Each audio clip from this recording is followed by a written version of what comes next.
Speaking of residency, there will be another police contract up for negotiation, likely on the next mayor's watch. Would you keep the residency requirement in those negotiations, or would you try to achieve residency in some other way? I would do both. I would certainly negotiate for a greater stay on the part of police officers beyond 5 years. But certainly you cannot discredit the effort to get new hires in the city. As the mayor mentioned, it was an effort of both the mayor and the council to do as much.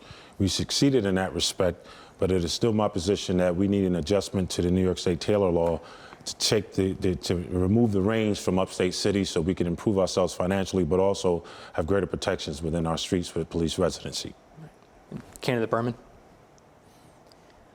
I would prefer to recruit from within the city than to require police hired from outside of the city to live in the city.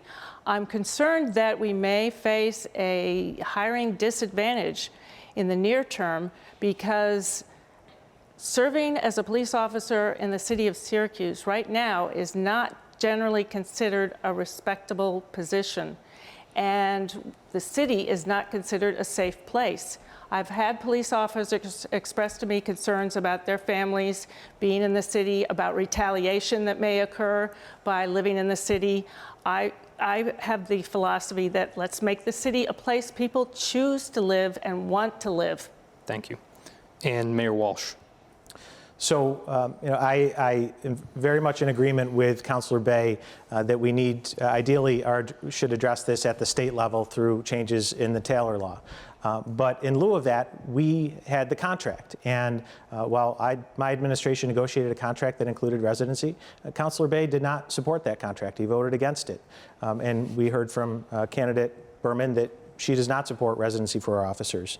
So going into the next contract, we expect to keep that in place. We'll continue to make sure that we're negotiating a contract that's fair for our citizens and for our police officers, as we also continue to invest in other things like our police cadet program at Fowler, like our police athletic league program that will help us to encourage more people in the city to become police officers. Councilor Bay, just 15 seconds if you'd like to respond to why you voted against that. I would, and I think everyone in here who's been in the chamber knows that the concern relative to the police contract was at first the presentation relative to cost was that it would be a $12.5 million bill to the city, to the taxpayer. We learned through further research and understanding that the bill was actually $19.5 million. That particular misdirection is the reason why the majority of the council voted no against the police contract. While we support residency, we couldn't sacrifice or throw out the baby with the bathwater. Thank you. And Candidate Berman, if you'd like 15 seconds just to respond to that as well. Well, to state that I oppose residency is a little bit inaccurate. I oppose mandating residency for new police officers.